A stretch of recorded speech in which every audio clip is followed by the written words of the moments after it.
Thanks, guys, for coming back again for our February topics of tips and tools as we help families navigate through the year, different ideas. We know different things are going to come up because they're kind of on an annual basis. So we've got some fresh topics to talk about today and would like to get your opinions on how we make it through some things. So we had talked about 4 different topics, which we will break into 4 different videos.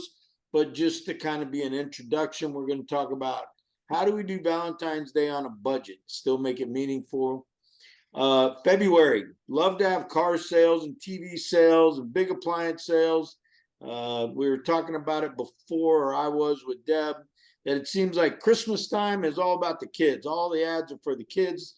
And so the parents spend all their money on their kids, and then as soon as they start to get a little bit of breathing room, then they hit them with the sales with the big toys for the adult.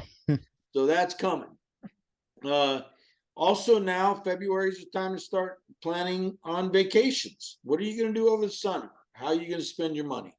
And then if we have time, we may talk a little bit about what to do to start getting ready for April 15th, because tax day is coming.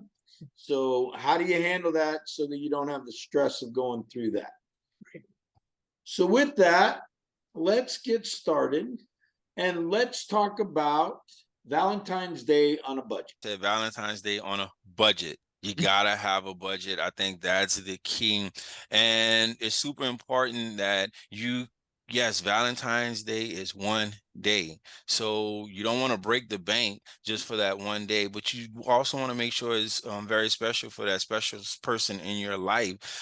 So you have to set that budget, know how much you're going to spend and not go over that budget. Now, something that's super important is that there's a lot of free things that are available to do that are still romantic. So you want to pinpoint those things and try to find those things if it doesn't fit inside of your budget, the big grand gesture that you want to do, or have that one special gift and then look for other things that are available and affordable. Something that's really cool. I'm sure a lot of people already know about this, but just in case, coupons are amazing. There are a lot of special awesome things on Groupon on the app that will 75% off on certain deals, restaurants, different things that you can do. So definitely take a look at Groupon and see what's available, because that's what I do. I make sure to check that because you can find some really special gifts and events that you can share with your loved one for Valentine's Day.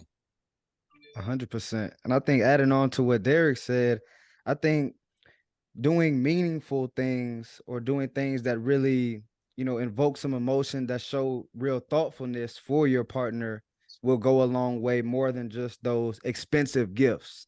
Because oftentimes, we value and remember the things, experiences, we value and remember those notes or those small gifts that really meant a lot. Or like when they said they wanted something maybe 6 months ago and you picked up and remembered and you got it for Valentine's Day. Those type of things can really set things apart, especially when it comes to Valentine's Day. And because a lot of people try to go over the top, because that's that's kind of like a capitalist. Seems like it was created by by a capitalist. That holiday was created by a capitalist. So we got to see. I wonder who created Valentine's Day. That's a good. That was Hallmark. I would suggest Hallmark. It was Hallmark. Yes. Hallmark sense. Makes sense.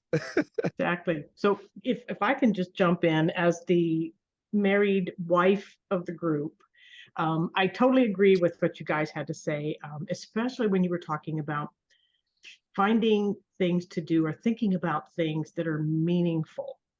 I mean, I can't tell you how many times I'm at a store shopping, and you can always tell and no offense to the husbands, but the men that are running in, and at that point, there's only $80 a dozen roses or $100 a dozen roses that are sitting there on the shelf because everything else has been bought, that are picking that up last minute, spending the big bucks because they want to be thoughtful, but they procrastinated. So I would suggest one of the ways to be, thoughtful and have meaning on a budget is to not wait until the last minute. Think about it a little bit ahead of time. And like you both said, Groupon, shop local. And I will tell you that most people just go to flowers and candy, and neither one of those lasts very long. Most of us women, we like flowers, but after a week, we go, man, that was a lot of money, and they're all gone. And candy, most of us we're okay with a couple of pieces, but a 5-pound box of candy is just going to cause us to have to go to the gym. so there's a lot of things you can do that don't involve spending a lot of money. And again, it's the thoughtfulness that counts.